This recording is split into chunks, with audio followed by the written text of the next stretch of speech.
Esto de Miguel Hernández, compañero de su amiga. Pues a ver, esta presentación se basa en una serie de inquietudes que a nosotros como docentes se nos han ido creando en el transcurso del tiempo. Me explico, yo tengo como formación básica licenciatura en química, y a veces imaginar una reacción química, ¿sí?, era prácticamente imposible, porque pues a uno le decían, por decir algo, ácido sulfúrico con hidróxido de sodio, entonces produce un sulfato de sodio más agua, y cómo uno imaginaba eso, o sea, cómo era que se iba a llevar a cabo ese tipo de reacción, pues era bastante difícil. Ahora, adicionalmente, pues se nos complica la existencia un poquito tratando de enseñar una asignatura en medicina que integra la química con la biología. Y como si fuera poco, por decirlo así, también la integra con la biología molecular, o sea, no solamente la biología celular, sino la biología molecular. Integra la química a los procesos biológicos, ¿sí?, lo que comúnmente se conoce como biología bioquímica, y la biología molecular pues generaba y genera todo un desafío para poder hacer este proceso de enseñanza y aprendizaje del estudiante. Entonces, una de las cosas importantes es tratar de pensar cómo sería la mejor estrategia que uno como docente pudiera desarrollar para que el estudiante realmente aprenda lo que uno le quiere decir. ¿Me explico? ¿Me puedes pasar la siguiente, por favor? Este es el problema, uno de los tantos problemas que tenemos en célula, es este. ¿Cómo un estudiante puede entender que la unión de un ligando a un receptor va a generar una cascada de sintetización que termina con alterar el metabolismo en la célula, que aparte de eso regula la expresión de los genes y, como si fuera poco, promueve un arreglo del citoesqueleto? O sea, como una simple interacción genera que, por ejemplo, después de mi ingesta, yo tranquilamente pueda hacer procesos de biosíntesis, pueda obtener energía, ¿sí?, pueda almacenar energía. Aparte de eso, ¿cómo hago para que se entienda cómo es esta interacción, ¿sí?, y cómo esa interacción técnicamente se transduce esa información a una cascada enzimática, ¿sí?, de señalización que altera vías metabólicas, por ejemplo? Entonces, ¿cómo le dice uno al estudiante que eso sucede? ¿Cómo él se lo puede imaginar? ¿Y cómo él lo puede aplicar a lo que va a ser su quehacer médico? ¿Sí? ¿Por qué? Porque tranquilamente, si no se produce insulina, por ejemplo, es esencial que tras una ingesta se produzca insulina, y la insulina sea un vasoreceptor para que ingrese glucosa a la célula, ¿sí?, y yo pueda iniciar todos esos procesos simultáneo a parar una cantidad de procesos que son contrarios, ¿sí?, en algunos casos. Por ejemplo, yo hago ingesta, tengo que activar procesos de producción de energía y hacer procesos de biosíntesis. Simultáneamente tengo que inhibir los procesos que degradan los combustibles almacenados, pero también tengo que seguir obteniendo energía porque requiero mantenerme con vida.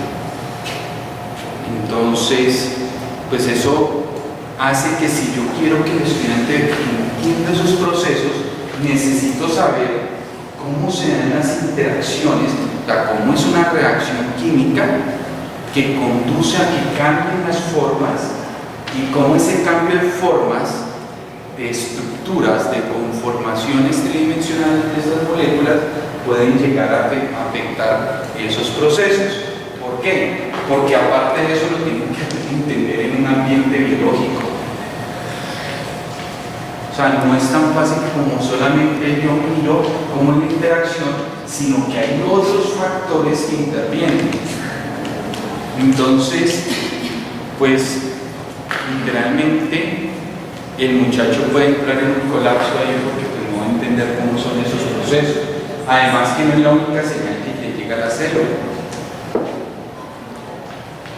A nuestro organismo ingresan múltiple cantidad de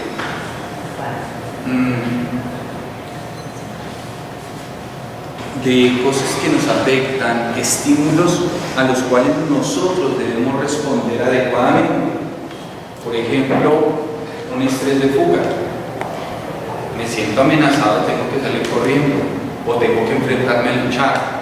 ¿Cómo entonces esas señales que llegan a nosotros como estímulos medioambientales, la célula los debe interpretar para tomar acción y responder a ese estímulo, que implica, pues como ya les dije, todo el proceso de alteración de proteínas, o sea, el metabolismo, la función proteica, cómo yo altero genes para responder efectivamente a eso y cómo reordeno ese citoesqueleto. ¿Cómo lo entenderían ustedes? Sería la pregunta. ¿Sí? ¿Cómo logran ustedes entender eso? Si ustedes fueran los estudiantes. ¿Sí? Entonces, la mejor forma de hacerlo es haciendo que el estudiante, aparte de una serie de preguntas que conduzcan a que el estudiante llegue a unas respuestas, sea capaz de construir ese propio conocimiento. La única forma para que él entienda cómo se producen estos cambios conformacionales y cómo la célula puede responder es llevando al estudiante a través de una serie de preguntas para que él lo logre construir.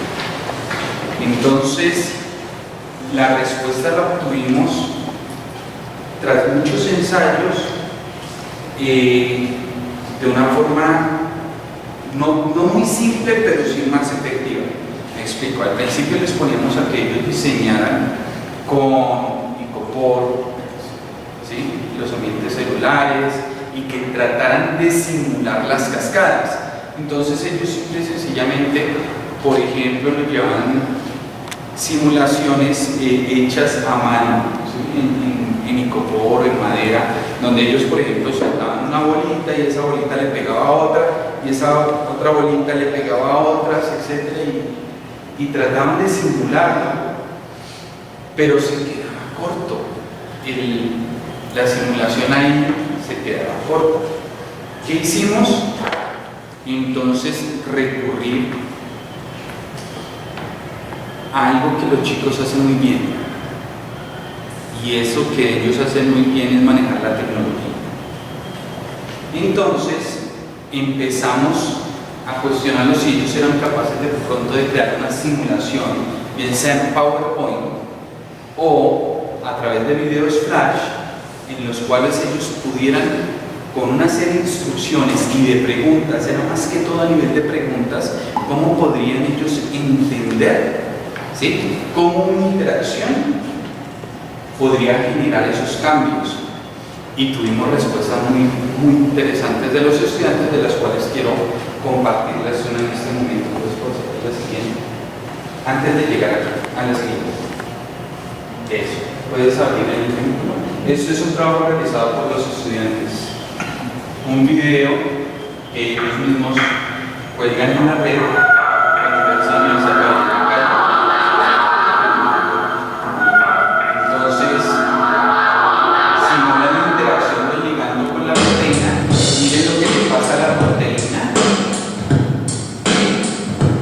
Para generar un cambio conformacional a la casa de macroproteínas.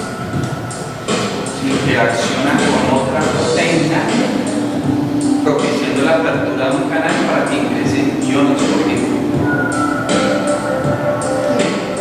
Entonces, en ese momento, el estudiante ya entiende cómo yo puedo permitir que a través de una sola interacción entre un ligando y una proteína haya un efecto a nivel intracelular. ¿verdad? Y mejor aún, cómo se regenera nuevamente a la posición inicial una vez cesa el efecto que le causa el ligando. En ese momento, ¿nos puedo volver por favor? En ese momento queda más fácil entonces ahora mostrarles cómo se ven los libros, para que ellos ya no necesariamente lo tengan que imaginar, sino que ya lo han visto y lo han hecho, que es lo más importante. Y cuando usted hace algo, es algo nunca se olvida. ¿Sí? Entonces ya nos queda mucho más fácil explicarle cómo un ligando interacciona con otro receptor, y la proteólisis de una proteína que la subunidad alfa activa a una proteína, y esta proteína tiene una función que es liberación de segundos mensajeros para que pueda entrar el calcio y actuar una serie de procesos. ¿Listo? ¿Queda más fácil?